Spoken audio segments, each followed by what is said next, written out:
I know it's been a while since the last time I've uploaded, but I'm ready to finish what I started a long time ago. I'm ready to beat fear. Now I highly suggest you go watch part 1 of this challenge just as a refresher as to what happened, because if I'm being honest with you, I don't even remember what the fuck happened. But if you don't want to and you just want to jump straight into part 2, that's fine by me, I don't blame you. Anyways, let's get to it.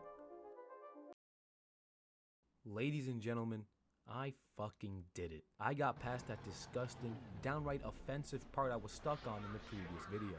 You see, the main issue I was having was that I couldn't kill the last 2 or 3 guys that were left because frankly, they were programmed a little too well. They wouldn't push me, they wouldn't act recklessly, no. They would just stay behind cover and wait for me to make the first move. And like the fool I was, I did just that. On top of this, I was also having trouble taking out the first 2 guys I have to face when I spawned in. Getting killed by what's supposed to be the easiest part of this entire area took a huge toll on my masculinity and my overall mental health. I needed to find a way to confidently take out these men, and my only solution was a hunk of metal. And not just any kind of metal, gun metal. The good old gun whip. This proved to be incredibly effective since one hit to the skull from my gun instantly puts the enemy down. I then remembered that this game has a quick save button, so you bet your goddamn mother's grandma that I used it. I decided to use the quick save right after killing the armored boy because I no longer wanted to worry about him or the 2 men from the start. This of course started what I like to call phase 2 of the problem. You see, as soon as I spawned in, I immediately had to make a mad dash to my right because replicas were about to come bursting out that goddamn door like a firing squad ready to teach me what the 1700s were really like. I'ma be real with you, this did not seem possible. But then Christ descended down to earth and gave me the strength to successfully take out these 2 inbreds on the right, and since my headset volume was basically turned all the way up, leaving me partially deaf, I was able to hear that someone was coming around the front of the truck as well as the back. After I gave them a one-way ticket to go fuck yourself, this one guy made the best mistake of his life. Instead of hiding in the back like a pussy, he came towards me like a man. This allowed me to shove my patella straight into his teeth, killing him instantly. It then hit me. That was the last enemy. The excitement I had was unexplainable. I married my girlfriend only to divorce her the next day. I took money out of my bank account just to put it back in like I was going bananas. Finally, I can see what else this game has to offer. And if I'm being honest with you, when it comes to the plot of this game, I don't understand what's going on. All I know is bad guy equals kill and little girl equals scary. Now, I will say this though, my skills in this game, they were getting pretty goddamn good. Stealth went completely out the window as I charged into the enemies like a bull charges to the color red. Without a care in the world, I committed acts of violence against everyone in this game. Some admittedly got it worse than others. Although my skills were getting better, the same couldn't be said about my thought process. You see, I thought I was supposed to slide under this gate in order to progress through the game, but any F.E.A.R veteran will tell you that I'm just downright mentally handicapped. As I smashed some windows and began to wander around the facility, I noticed that things just didn't seem right. This place was getting a little spooky. A little, I want to hide under my blankie. There were bodies on the floor, a man ran through this door, and worst of all, I experienced some paranormal activity.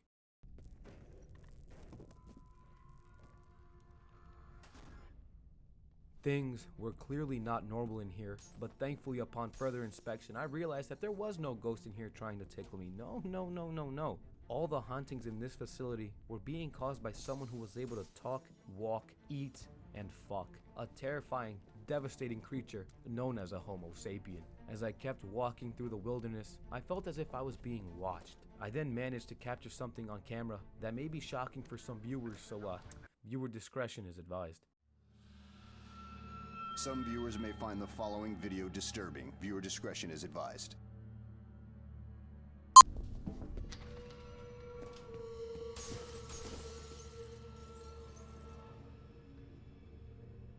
Now I know the quality of this footage is on par with a Bigfoot sighting, but whatever this is, whoever this is, playing these pranks on me, I will find them and I will ruin their lives. And just like that, not even 10 minutes after the occurrence, I came face to face with these creatures.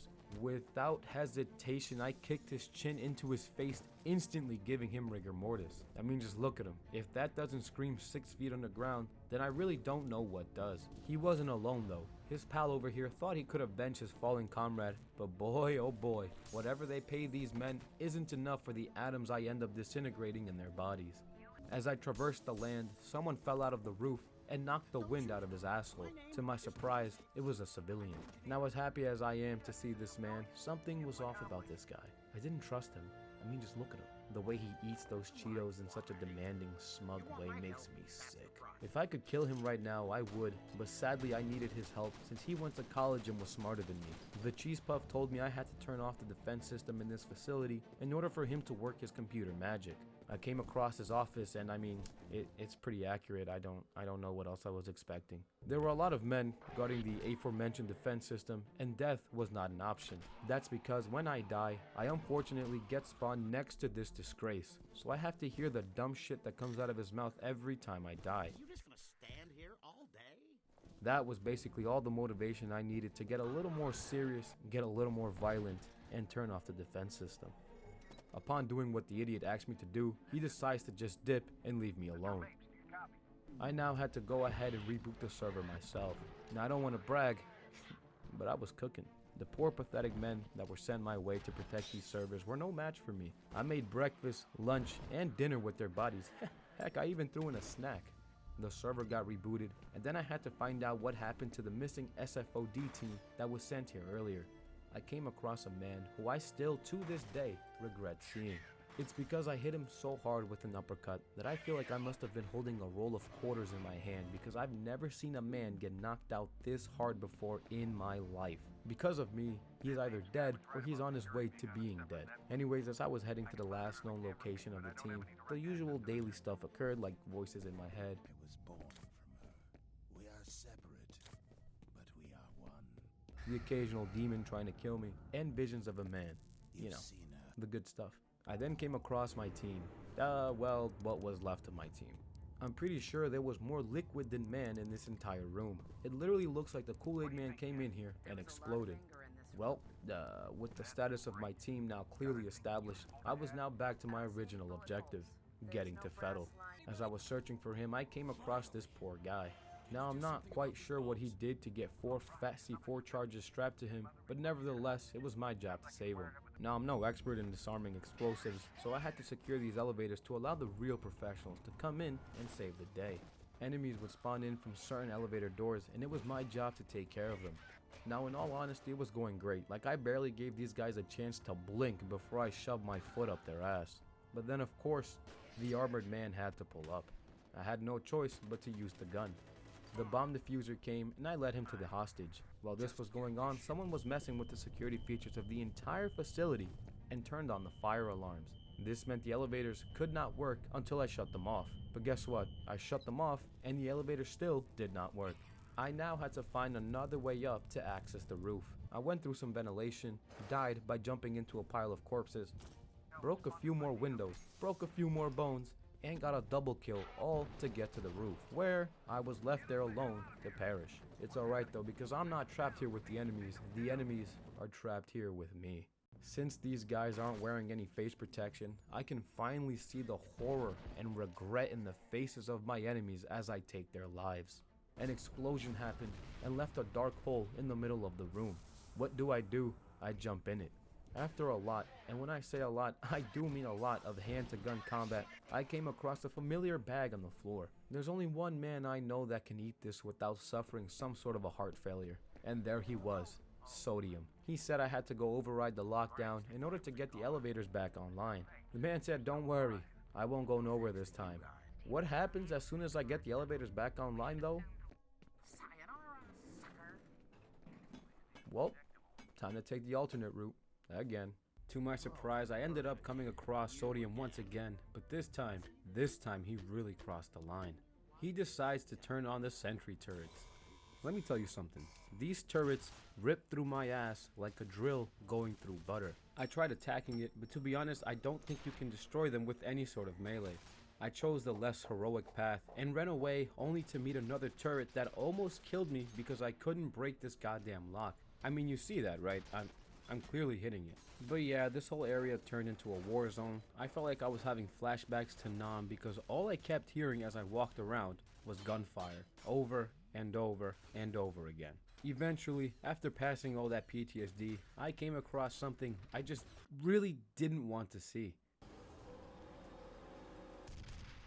Nice.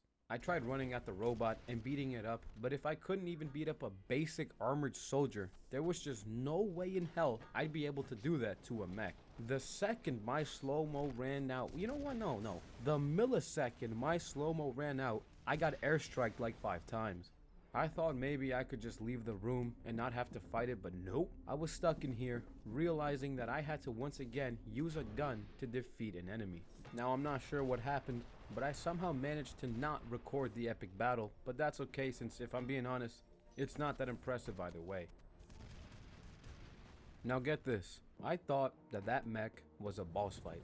So you can imagine the look on my face when I came across another one that I had to fight with only 25 health. Man, oh man, words can't describe the luck I needed to succeed in this part. I don't think I blinked for this entire section. As a matter of fact, I don't think I even remember doing this part. Like, I'm watching the footage and I really don't remember doing this. I must have blacked out from pure concentration or something because, I mean, just look at me. I was freaking peeking like I was in CSGO, taking this way too seriously. God only knows how stinky I had to get past this part. But anyways, after dominating that area, I was sent to rescue a woman. Not just any woman, a blonde woman. And not just any blonde woman, it was Alice. Who's that? Don't ask me, I don't know. I don't even care either. But I went through hell and back just to find her. You guys know that episode in SpongeBob where Patrick envisions like a carton of milk tipping over? Yeah, that was me the entire time trying to get to her. There were sections that just made me feel completely unloved and unwanted.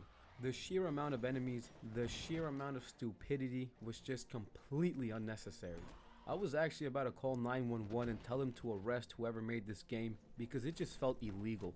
I felt that my human rights were being violated. Even now, as I'm looking back at this footage, it's just insane to see how much I went through. It took me like 2 hours to get to this woman. That's 2 hours of me watching myself repeatedly die over and over again, only to use 2 minutes of the entire clip. I mean, whatever though, I mean, it's a part of the sport. But yeah, I ended up making it to this cutie, and I had to get her to the roof for evacuation. We took the elevator up since they were now working, and she showed me how utterly useless she actually was. All she did was hide when the elevator doors opened, because what greeted me on the other side was gunfire. Thank you, Alice. This went on for a couple of floors, and she even had the audacity to say this. You don't have to kill everybody. I literally have no other choice. What are you saying? Eventually, we made it to the roof, where the helicopter exploded and Alice ran away to look for her father.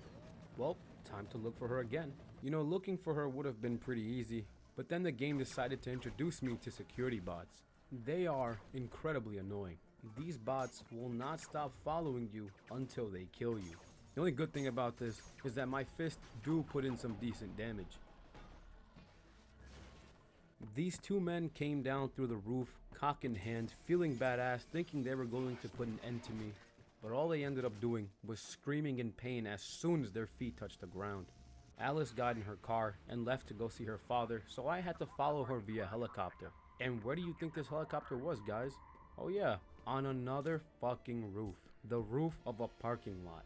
Making it through this lot all the way to the top was an entire menstrual cycle I had to go with. Like, I can't describe how annoying this actually was. A wide open area, tons of enemies, barely any cover. I mean, it was just a disaster.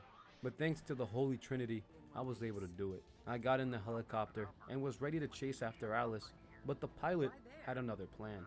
He decided to get shot and crash. I was now sent on a suicide mission alone to locate Alice on foot, since I guess the crash handicapped my entire team. Well, on my way I go, I guess. Thank you guys for watching, and stay tuned for the final part where I had no choice but to quite literally break the game in order to finish it. Do all that algorithm stuff if you like, and I'll see you guys in the next one. Peace out.